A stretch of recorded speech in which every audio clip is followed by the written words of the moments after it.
The driveway was freshly power washed. I noticed it before I even stepped out of the car because that's the kind of thing my mother does when Jared comes home.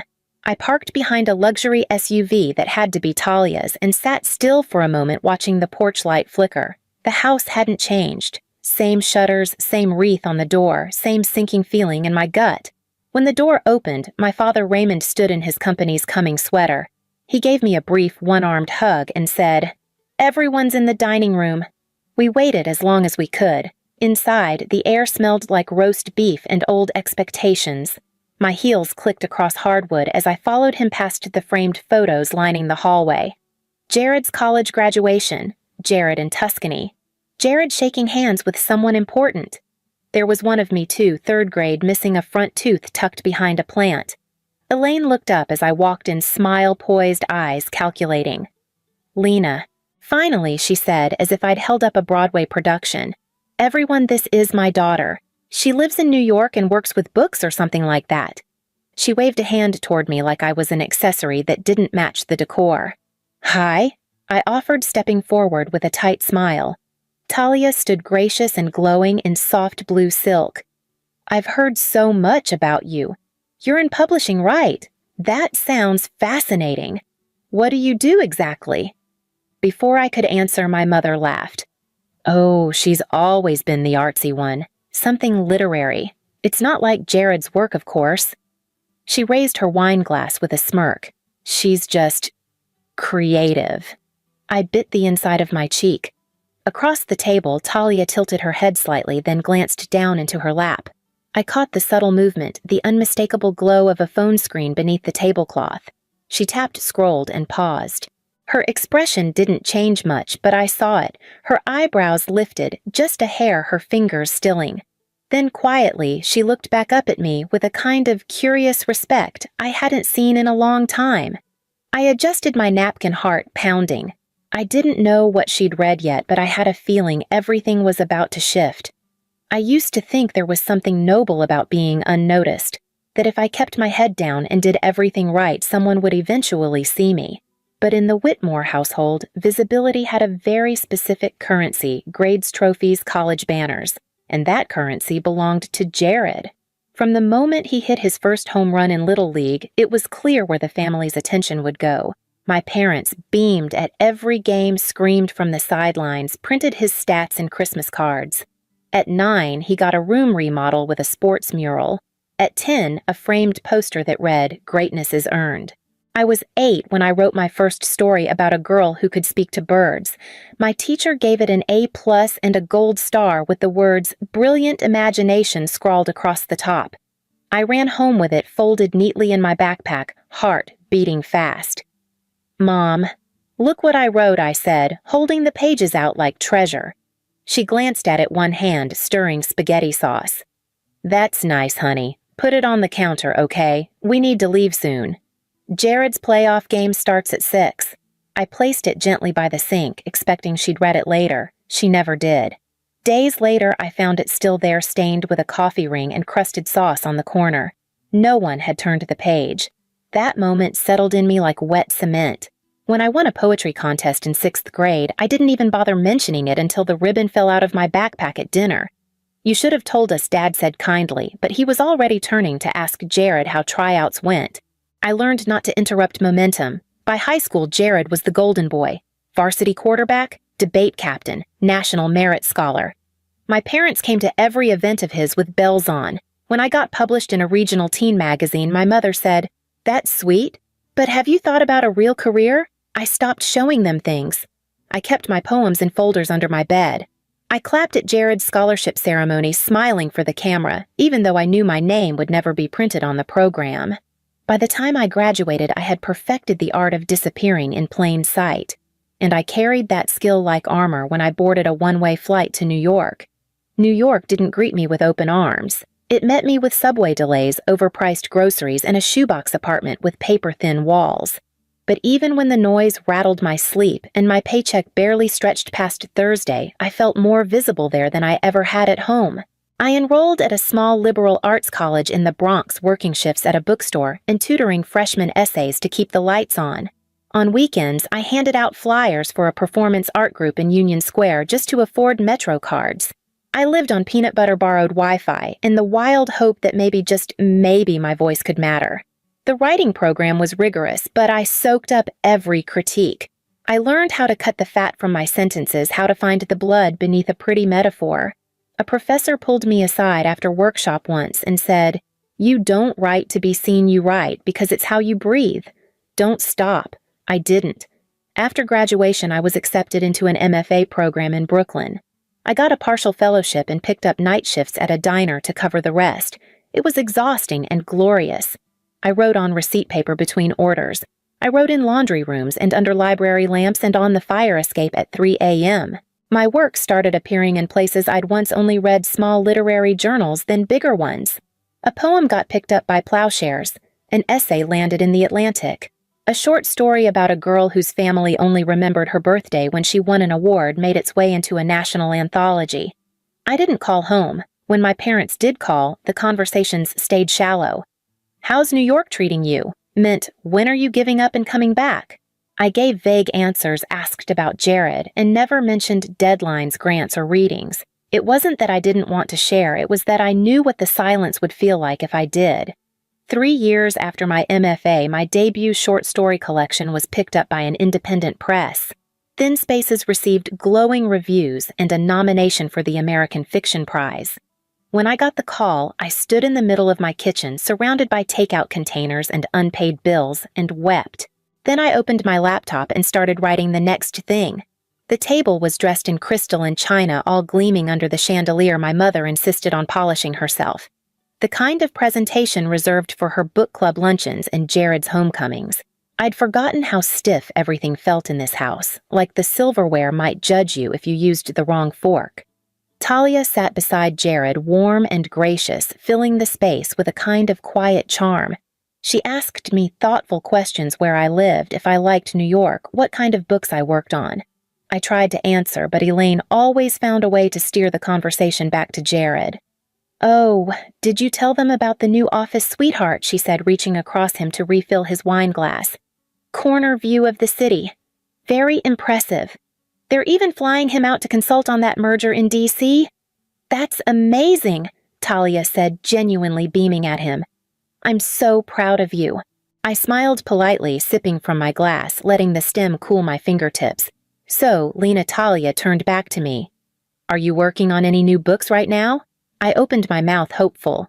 "Actually, she's always had her head in the clouds," Elaine interjected with a light laugh.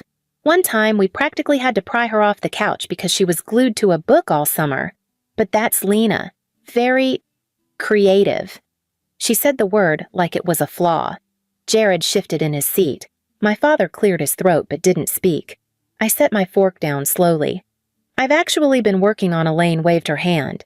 "Not everyone needs to be important, dear. Some people just enjoy their little hobbies." Her smile didn't reach her eyes. "We can't all be making partner at 33. The words landed like glass, cracking beneath the weight of something unspoken. Talia glanced at me, then down at her lap again. I saw the glow of her phone, her fingers moving quietly. A pause. A flick of her thumb. Then stillness. I caught the moment her eyes widened, just a flicker, and then settled into something sharper. Recognition. She looked up slowly, studying me like I was someone new. "Wait," she said, cutting through the hum of conversation. "Sorry to interrupt, but are you that Lena Whitmore?" The table fell silent. Elaine blinked, confused. "What do you mean?" Talia turned her phone so everyone could see the screen. "My photo. My name. A review quote. The author of Thin Spaces," she said, almost breathless. "This is you, isn't it?" Jared leaned over to look. My father set down his knife. I felt my breath catch like the room had tilted and everyone was just beginning to notice. I met Talia's eyes and nodded once, quietly, carefully. Jared let out a stunned laugh and said, "Holy shit." Talia's voice was steady, but her eyes gleamed with disbelief as she scrolled. Lena Whitmore, author of Thin Spaces. Winner of the PEN Bingham Prize. Finalist for the National Book Award. Guest lecturer at NYU Columbia, and she glanced up at me, Stanford. The clink of cutlery stopped. Even the flicker of candlelight seemed to hesitate. My mother's laugh came half a beat too late. Oh, well, there are a lot of Lena Whitmores in the world, probably just someone with the same name. Talia turned the phone toward her again. No, this is her. Photo bio interviews. There's even a video of her reading at the 92nd Street Y. Jared leaned over to see. Jesus, he muttered, his face shifting from confusion to something like awe. Why didn't you ever say anything I did? I said quietly, my voice tighter than I meant it to be. More than once. My mother scoffed, folding her napkin. That's ridiculous. We would have remembered something like that. I took a breath, not to calm down, but to stay upright.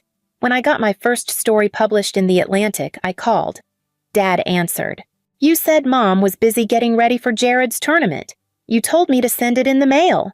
Raymond blinked, face unreadable. I did. You never mentioned it. A year later, when Thin Spaces came out, I sent signed copies. With a note. Elaine looked at me like I'd said something vulgar. That's absurd. We never received. They were still in the guest room. Unopened. I saw them at Christmas. Jared's brow furrowed. Wait, you really sent the book, I thought. I don't know what I thought. You thought I was still the girl with her nose in a notebook, I said. And maybe I still am. But now people read what's in it. There was murmuring from the other end of the table. Jared's fiancée's parents were whispering to each other, one of them clearly Googling on their phone. A distant aunt leaned toward her husband, squinting at the screen. Elaine's smile was frozen now, too taut to hold. You could have been clearer about it, if it mattered that much to you. I looked at her, not angry anymore, just tired. I stopped expecting it to matter. That's the only way I could keep writing. Raymond lowered his head, eyes fixed on his plate. Jared sat back in his chair, arms crossed, studying me like he'd never seen me before. Talia reached across the table, her voice soft. Your book changed the way I think about sisters.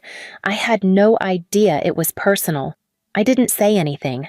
I didn't need to, because for the first time I wasn't the one defending the truth. I was simply standing in it, and the silence around me was starting to sound like reckoning. Elaine's jaw was tight, her wine glass untouched now. She looked between me and Talia as if we'd conspired to humiliate her. So you wrote about us, she said sharply. All those stories, those damaged mothers, distant fathers. That's what you've been doing all these years, turning your family into fiction. I held her gaze steady. I wrote about what it feels like to be invisible in the place that was supposed to see me first. If that sounds familiar, maybe you're recognizing yourselves. Across the table, Jared sat straighter. Come on, Mom. That's not fair. Lena's not trying to attack anyone. She's just telling the truth. Elaine's eyes flashed. Don't patronize me, Jared. You don't know what it's like to have your own daughter twist you into some character in a book. I never named you, I said calmly. I didn't have to. The feeling was the story. Raymond opened his mouth, then closed it again. He looked older than he had an hour ago. Jared turned to me. I honestly thought you had it easier, he said, his voice low. No expectations, no pressure. I used to envy that. I blinked, stunned. You envied not being seen. He rubbed the back of his neck. It felt like you had space. I didn't realize that space came with silence. It did, I said. Years of it. Talia placed her hand over mine. You're writing? It made me cry, Lena. Especially the story about the girl who mails her parents invitations they never open. I've thought about it every day since I read it. I just didn't know it was real. Elaine pushed her chair back abruptly. The scrape of it echoed against the floor. Excuse me, she said, voice brittle. I need to check on dessert. She left the room, her posture stiff, not looking at anyone. The conversation paused, then shifted awkwardly as guests tried to fill the void with small talk, but no one was really listening. Jared glanced toward the kitchen, then back at me. She'll come around, he said. Eventually. I wasn't so sure, but I didn't feel the need to follow her or soften the truth.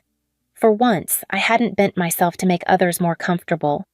Raymond finally spoke, voice quiet. I didn't know, Lena. I should have asked more. Paid more attention. You should have, I said, not cruelly, just plainly. But now you do. He nodded once the lines on his face deepening. In the silence that followed, I realized this was the first time I'd ever seen my father look ashamed. From across the table, Talia leaned in and whispered, "You know, I think they're finally hearing you." And for the first time in a long time, I believed someone meant it. The letter arrived on a Tuesday, tucked inside a pale blue envelope with my father's handwriting slanted neat careful. I stared at it for a while before opening it. Inside was a single page. "Lena, I finished your book. Twice, actually. Once to follow the story, and again to listen for your voice in it. I'm sorry it took me so long to hear you. Your writing is beautiful. It matters. And so do you. Love, Dad." I sat with it in my hands, stunned by the quietness of it. No grand gestures, just the truth at last. Jared called that weekend like he had every week since the dinner. Our conversations were still finding their rhythm, some awkward silences, some unspoken guilt, but they were real. He asked questions now, about my work, my deadlines, my next book. Actually, he said that Sunday Talia and I were wondering if you'd do a short reading at the engagement party. Something from your book, just a few minutes. I hesitated, caught between the instinct to shrink and the urge to rise. "I'd love to," I said. When I arrived at the party, the backyard was strung with lights. The tables were dressed in navy and gold. My name card wasn't at the edge this time. It sat at the center table 1 beside Jared and Talia, and across from my parents. Elaine looked up when I approached. Her smile was brief, brittle, but it held. "You look nice," she said, eyes flicking to my dress. "Thanks," I replied, not pushing for more. The seat was cushioned, the air warm. Talia handed me a glass of champagne, her expression soft. "We're glad you're here," she said. And for the first time in a long time, I believed she meant it. I stood at the small podium near the garden path, string lights glowing overhead, a soft breeze carrying the scent of hydrangeas and lemon cake. My hands trembled only slightly as I opened the book and found the marked page. "I want to share a passage," I said, scanning the faces before me, guests from both families, neighbors, old friends. My eyes caught Jared's, then Talia's. Both gave small nods. I began. It was a piece about daughters reclaiming their names, how some names are erased in the margins of family stories, and how writing them back in takes time, courage, and ink no one can wash away.